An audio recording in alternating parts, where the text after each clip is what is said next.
Hola, qué bueno que están aquí con nosotros. Les quiero compartir pues un poco de mi opinión acerca de una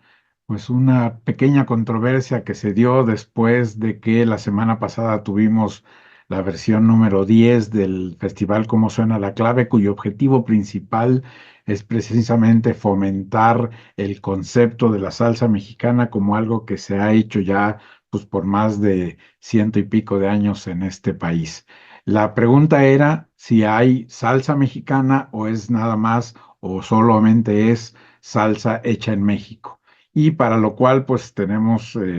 pues primero una respuesta corta. Son dos cosas diferentes. Hay salsa hecha en México y hay salsa mexicana. La salsa hecha en México ha habido y hay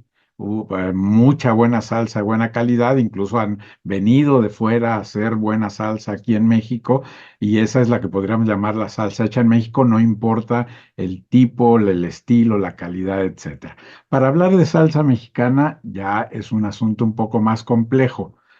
Para eso quiero echar mano de un concepto de don Fernando Ortiz, un gran etnógrafo cubano, que llamó transculturación a ese proceso mediante el cual dos grupos humanos que entran en contacto. Puede ser un contacto, digamos, amistoso, puede ser contacto terrible por conquista, puede ser la esclavitud misma, fue un proceso de contacto entre dos realidades culturales, pero en todo momento, y eso ha sucedido a lo largo de toda la historia, siempre que se entra en contacto, contactos disparejos, contactos buenos, contactos malos, hay un proceso como de influencia mutua de las dos culturas, por eso don Fernando Ortiz le llama transculturación, y eso en el campo de la música, pues se dio pues desde hace ya más de 100 años en México, cuando México empezó a tener contacto con la música antillana,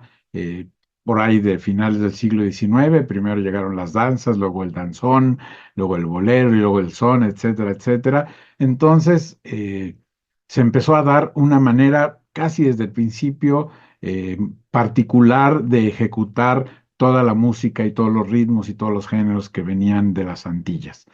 Venían muchos músicos cubanos, hubo una buena inmigración, pues durante todo el siglo XX, músicos cubanos a México que empezaron a producir pues su música en estas tierras y entendieron, la gran mayoría de los músicos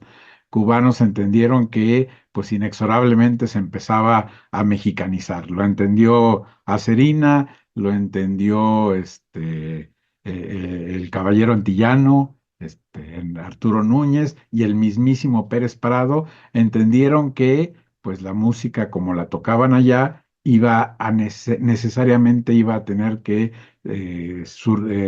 sufrir, no me gusta la palabra sufrir, pero sufrir cambios a veces muy sutiles, a veces un poco más claros, por ejemplo, como la percusión en el danzón, que pues fue una diferencia clara, pero en general, sutil o no, se desarrolló una forma mexicana de ejecutar la música antillana, que es a la que le podemos llamar salsa o danzón o bolero, etcétera, mexicano. Esto no quiere decir que estemos negando el origen, para nada. Al contrario, como mexicanos estamos eternamente agradecidos de lo que nos legó principalmente la isla Cuba, aunque también las otras Antillas, pero sí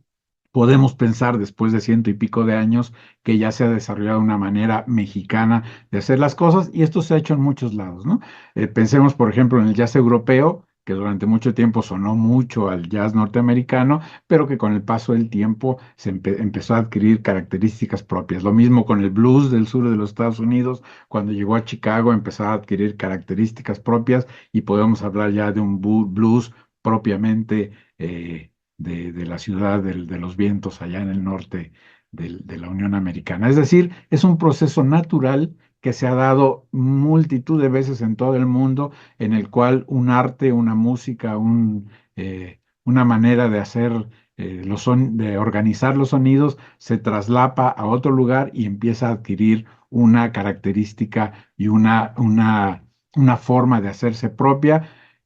de manera natural. Además, está un concepto que ahora se ha vuelto muy, muy importante, sobre todo para el reconocimiento de los pueblos indígenas, que es la autoadscripción. Es decir, se le considera indígena a alguien que se autoadscribe a una comunidad indígena, que se siente de esa comunidad, pero, y eso también ha sido parte de la discusión, no es nada más que yo diga, yo soy náhuatl o yo soy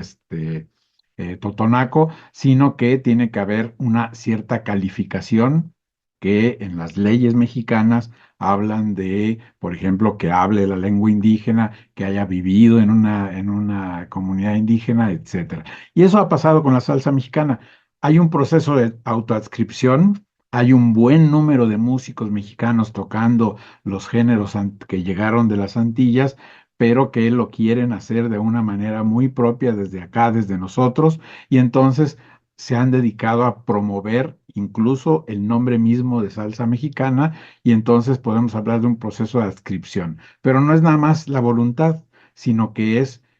respaldado, una autoadscripción calificada por una historia de más de ciento y pico de años que hemos ya tenido y que